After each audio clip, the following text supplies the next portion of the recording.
집합건물 해결사 멘토 전영진입니다. 여러분들 반갑습니다. 자, 오늘은 여러분들께 실수를 통해서 여러분들 배우는 그 방법인데요. 오늘은 여러분들께 전국 각지에서 이것저것 질문 사항들은 많이 있는데 그런 것들은 아마 여러분 각자 제가 답변을 지금 드렸을 겁니다. 근데 이제 개인적으로 우리가 어떻게 그러면은 어떤 일이든지 이 집합 건물과 관련되어서 문제가 좀 발생했을 때 대처를 해야 되는가 하는 부분입니다. 여기 보면 레이 달리오의 지금 원칙이라고 하는 또 책이 있는데 원래 그 프린스플이라는 책이 있었는데 또 새롭게 하나가 이렇게 지금 나온 부분인데요. 여기에서 지금 보면 좀 좋은 문구가 몇 개 있어서 여러분들께 한번 좀 이야기를 좀 해볼까 합니다. 여기 내용이 보면 누구나 실수를 저지른다.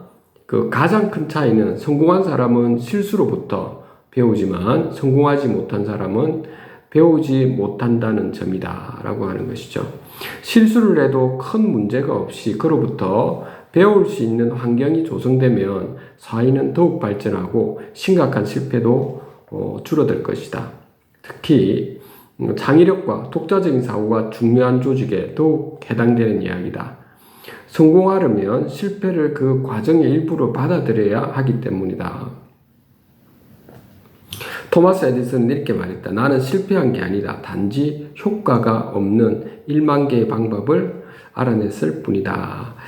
자, 지금 여기서 제가 이게 왜 이런 말씀을 좀 드리냐면 전국 각지에 여러분들이 그 집합 건물에서 어떤 그 문제가 발생했을 때 건물 관리단에 문제가 발생했을 때 사실 그대로 여러분들을 보시고 난 다음에 어떻게 해가지고 하면 여러분들이 있는 집합 건물의 관리단의 자산 가치를 높일 수 있고 소유자, 입점주분들과 모두 잘 살 수 있는 방법이 무엇인지에 대해서 각자 한번 원칙이라고 하는 거를 각자 한번 가져보십시오.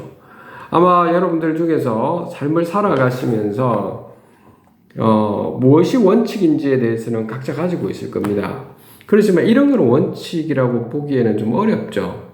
예를 들면 사기를 쳐가지고 사람들의 돈을 뺏어간다든지 그리고 한 대 때리고 두 대 때리고 세 대를 때리면 저 사람이 두려움을 가지니까 이런 식으로 하겠다든지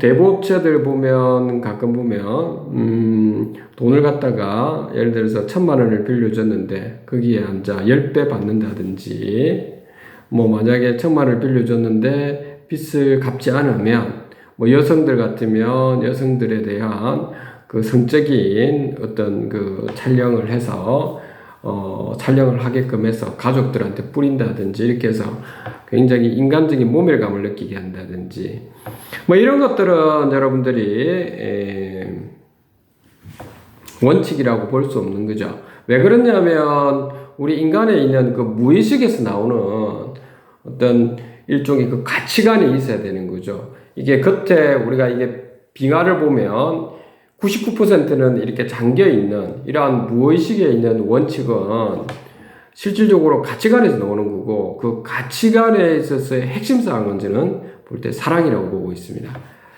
그러니까 사랑이 없이 그 인간에 대한 어떤 인본주의적인 관점이 아닌 인간을 하나의 어떤 도구로서만 바라보고 이렇게 하는 경우는 원칙이라기보다는 세상을 살아가는데 개인 자기 자신이 한 인간으로서보다는 본인이 어떻게 보면 그 사람이 도구라고 볼 수 있는 거죠. 쓰레기처럼 살아가는 거죠.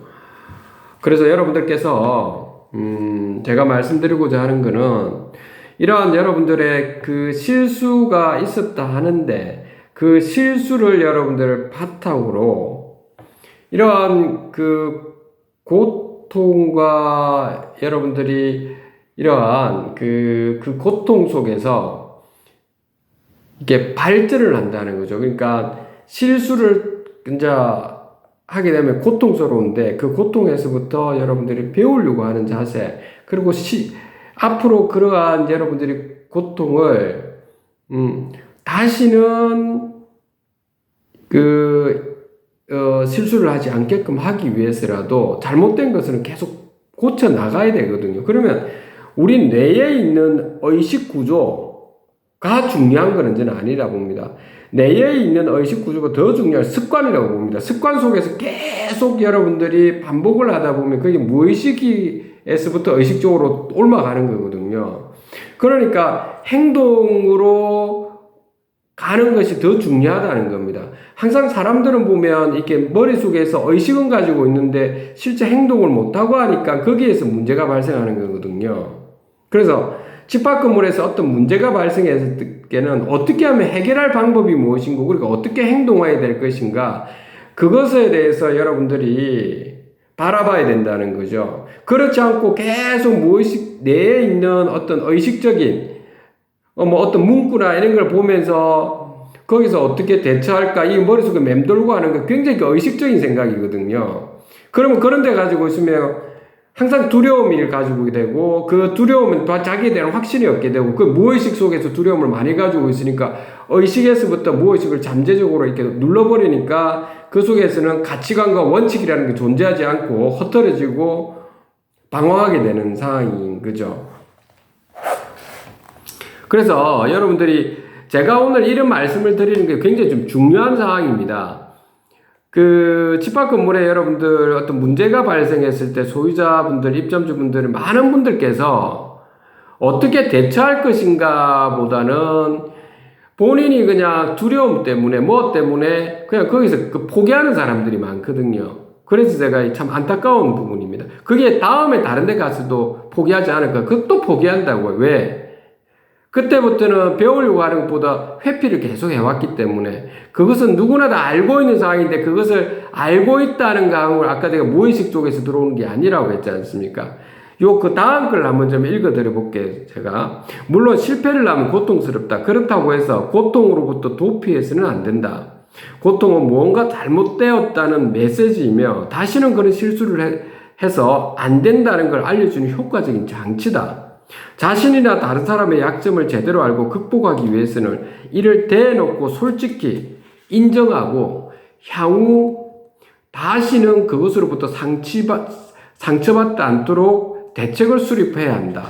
이 경우 사람들은 보통 고맙지만 사양합니다. 저하고는 맞지 않는 것 같군요. 그럴 바에야 처리하지 않는 것이 낫겠어요 라고 말한다. 그러나 이는 당신과 당신에 속한 조직에 이익에 반하는 일이며 목표 달성을 늦출 뿐이다.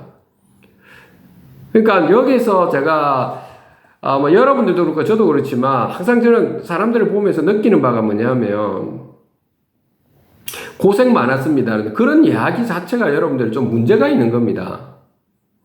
고생 많았습니다 라고 하기보다는 아주 멋진 오늘 일을 하셨군요. 앞으로 좀 더 잘 될 겁니다. 이번에 실수로 인해서 이걸 어떻게 고쳐 나가면 더욱더 잘 될 거예요. 이런 이야기를 해서 아유 고생 많았다. 이게 항상 보면 그 무의식 쪽에서 흘러나오는 거거든. 또 하나는 뭐냐면 방금 이야기했듯이 어떤 사람들은 보면, 그러니까 우리가 제대로 된 사람이면 자기가 실수했던 부분에 대해서 이건 내가 실수했군요. 내가 고쳐 나겠습니다 하면 되는데, 그렇지 않은 사람들이 있죠. 그 전형적인 사람들은 사기꾼들이 그렇다는 겁니다. 자기 기만을 하고 있는 인간들이 좀 그런 부분이 많습니다. 그래서 여러분들은 그런 인간들에 대해서는 철두철미하게 있죠.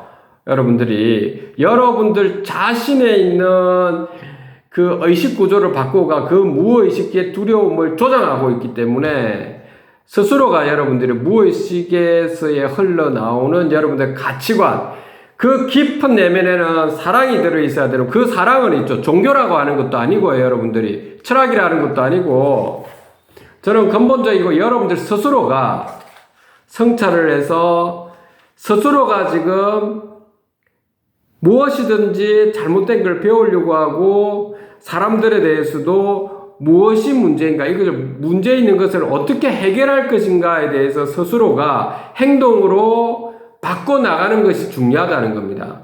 행동으로 말이죠. 실질적으로 행동으로. 그러면서 여러분들이 시간이 있을 때 기도를 한다는 거는, 그런 거는 자신을, 그리고 다른 사람을 도와주는 거는 뭐 그런 마음가짐에 있는 것도, 그것도 나름대로 필요한 겁니다. 그렇지만 근본적인 거는 여러분들이 습관적으로 행동적으로 바뀌어야 된다는 거는 저는 굉장히 중요하다고 보고 있습니다.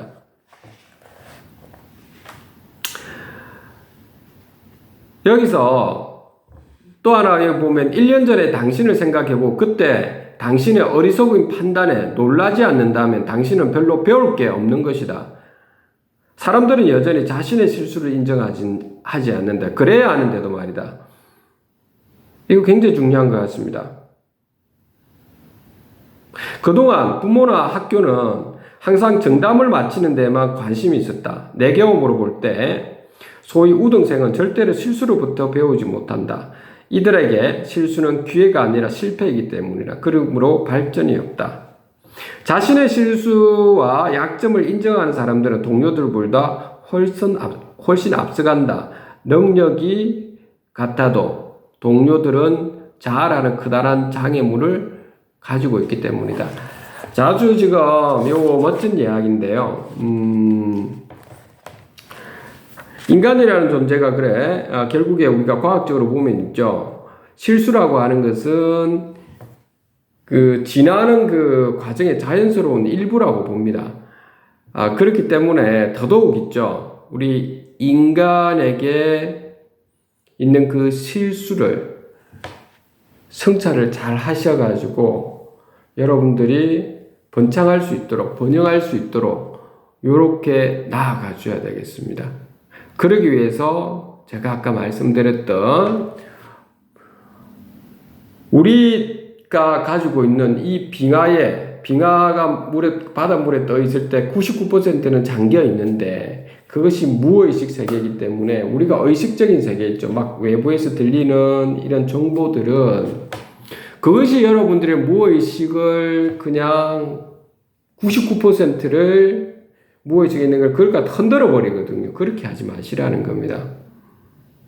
굉장히 여러분들이 중요한 상황이니까 저는 전국 각지에 이렇게 집합 건물을 볼 때마다 참 안타까운 거가 냉철하게 여러분들이 보고 그 냉철한 걸 바탕으로 해가지고 소유주 입점주분들의 자산 가치 양상과 그 영업 이익을 좀 향상시키기 위해서 무엇이 필요한지를 우리가 지금 봐야 되거든요.